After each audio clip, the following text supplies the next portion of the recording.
Dua ekor harimau Sumatera dilaporkan kembali turun ke kebun dan menerkam ternak warga Krueng Bate, Kecamatan Trumon Tangah, Kabupaten Aceh Selatan.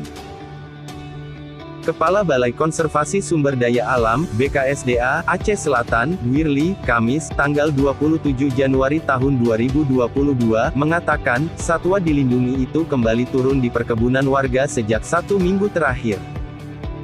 Kali ini, harimau turun di 3 lokasi di antaranya kawasan perkebunan Desa Krueng Bate, Naca dan Jambo Papen, Kecamatan Trumon Tengah.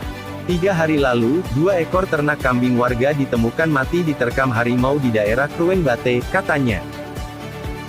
Tim BKSDA Aceh Selatan, saat ini sedang melakukan upaya penanganan dengan mengusir dan menangkap harimau tersebut dari kawasan perkebunan warga. Untuk kenyamanan masyarakat kami sudah 1 minggu di lokasi. Kita telah memasang perangkap dan juga kembali menurunkan pawang harimau, jelasnya. Dia menghimbau warga sekitar agar hati-hati ke kebun dan menjaga ternaknya. Sekarang tim BKSDA Aceh sedang berusaha menangkap satwa dilindungi tersebut.